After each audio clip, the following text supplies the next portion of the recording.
Hello, this is the sections 3.1 and 3.2 lesson.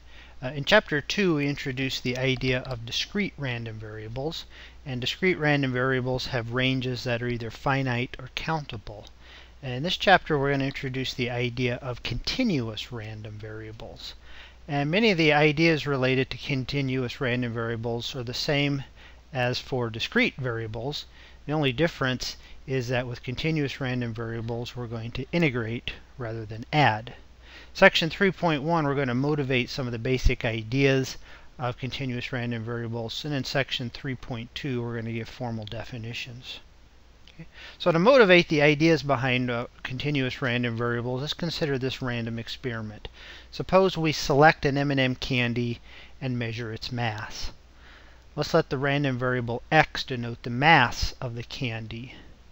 Now x could take on any value between 0 and some theoretical maximum value. So its range is not finite or countable. So x is continuous. So to better understand this random variable x, suppose we go out and we observe 30 values of x by measuring the masses of 30 M&M candies. And we collect the data shown here in this table. So this table says that one candy weighed 0.76 grams, another candy weighed 0.82 grams, another candy weighed 0.85 grams, and so on and so forth. Okay.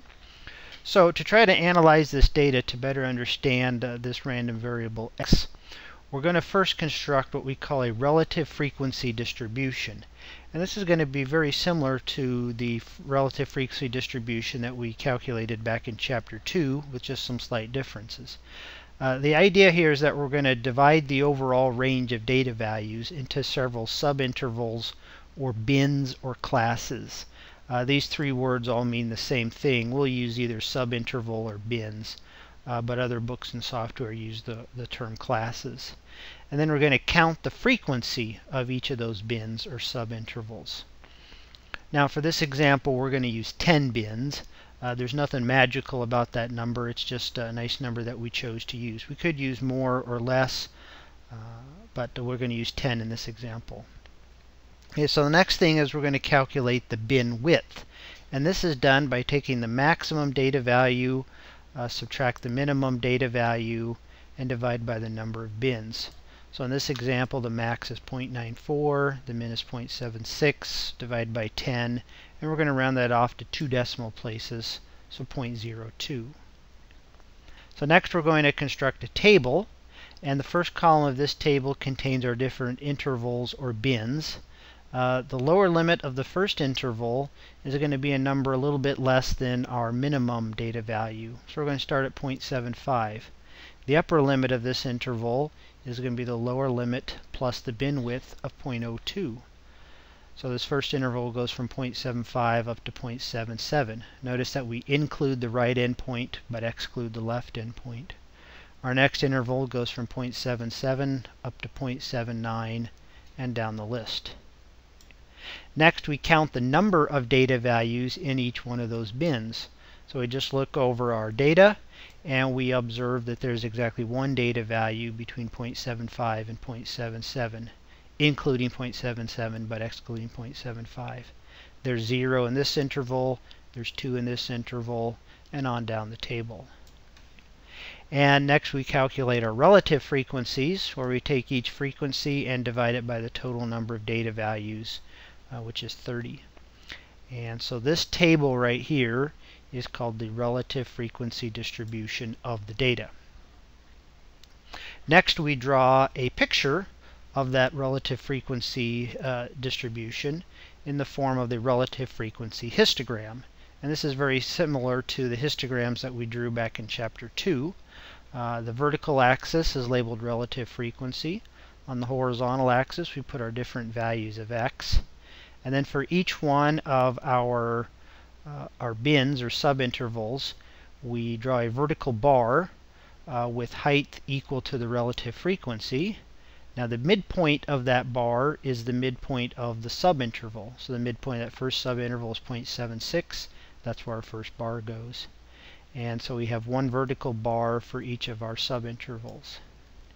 And so this is a picture of our relative frequency distribution. Now remember that relative frequencies are approximations of probabilities. And so where the bars are tall, that means that x has a higher probability of taking on values in that interval. So for instance here, we see that the tallest bar is right here, corresponding to the interval 0.85 to 0.87. And one of the shortest intervals is over here, 0.93 up to 0.95. So from our relative frequency histogram, we see the probability that x is between 0.85 and 0.875 is, or 0.87 is much greater than the probability that x is between 0.93 and 0.95. Okay. Now exactly how big these differences are, the difference between the two probabilities are, we can't tell exactly from the histogram, because these are just approximations of these different probabilities. But we can see that this probability here is a lot bigger than this probability over here. Okay. Now, one problem with a histogram like this is that it makes it look like the random variable is discrete. It makes it look like x can only take on values of 0.76 or 0.8 or 0.82 or 0.84, so on and so forth. And so to solve that problem, we're going to draw a smooth curve that kind of captures the shape of the tops of these bars, as shown here. So we've got this nice smooth curve that kind of goes close to the tops of all those different vertical bars. That curve is what's called a density curve. The density curve is the graph of what we're going to call the probability density function, the PDF. The PDF is the continuous analogy of the discrete PMF. Now PDF and PMF are not exactly the same, but they are very similar, and we're going to use them in similar ways. Similar, not identical. And so let's make an observation about this density curve. So I've already noted here that this probability is bigger than this probability here. Well, now let's make an observation about this density curve. Okay. The area underneath the density curve between 0.85 and 0.875, or 87, that's this area right here, is bigger than the area underneath the curve between 0.93 and 0.95. Okay. And so this illustrates, this kind of motivates the basic ideas behind how we're going to use this EF. So the idea is that areas underneath the density curve are going to give us probabilities. Or in terms of calculus, we're going to integrate the PDF to find probabilities. Okay. Now a description of the PDF is called a distribution, or the distribution of x. Back in chapter 2 we said that a distribution was a description of the PMF.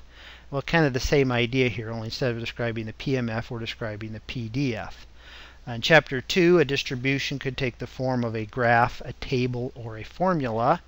Here in this chapter, we're going to describe PDFs with either graphs or formulas. We're not going to use tables because there's not simply a discrete number of values of x. Okay, so we're going to see lots of graphs and lots of formulas in this chapter.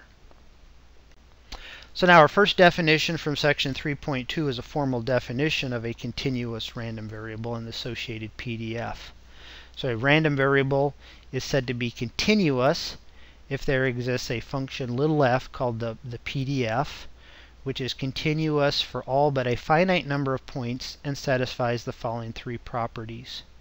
Now these three properties here are very similar to those properties for a PMF, just with integration instead of summation. So the first says that the PDF is greater than or equal to 0 for all x.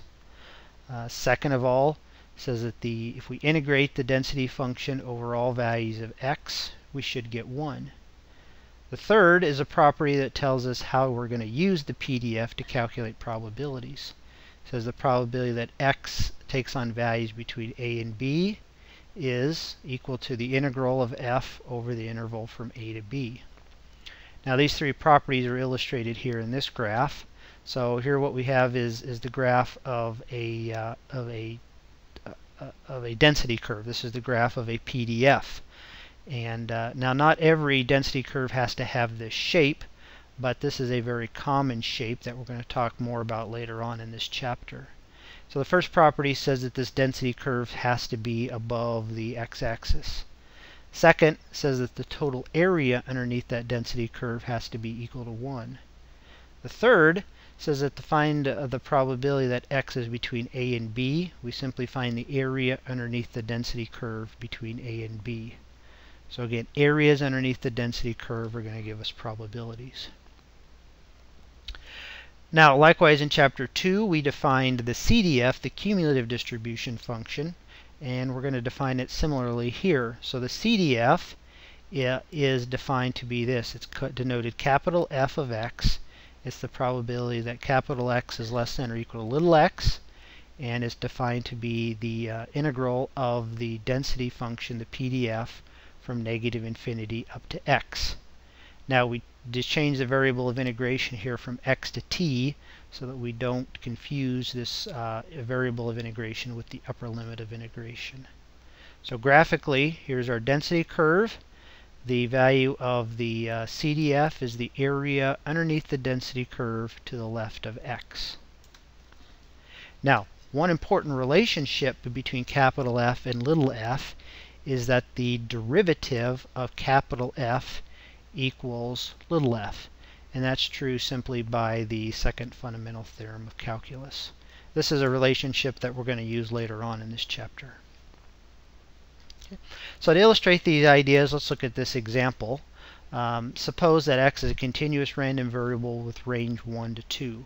So that means that x can only take on values between 1 and 2, and its PDF is given by this. So this is its PDF described by a formula in the terms of a piecewise defined function.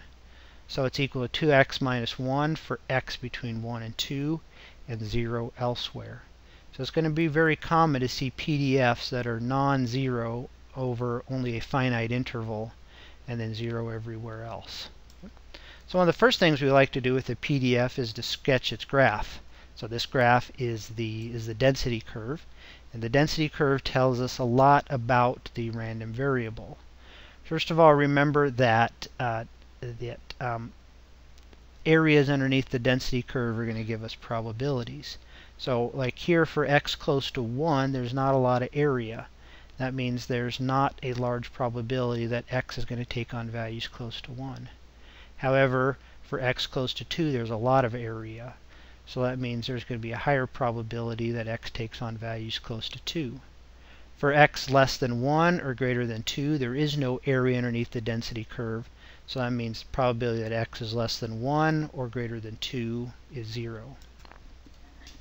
Okay. Next thing we like to do is verify that the PDF satisfies the first and second properties of a PDF. So first of all, notice that just by definition, this and we can see from the graph here that the PDF is always non-negative. It's always above the x-axis. So that satisfies the first property.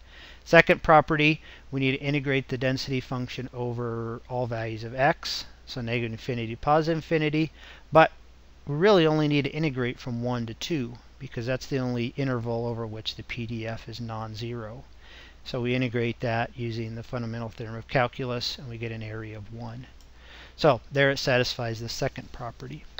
We could have also verified this geometrically by looking at the density curve, and we see that the only area underneath the curve is that area contained inside this triangle with base 1 and height of 2, so 1/2 base times height is 1.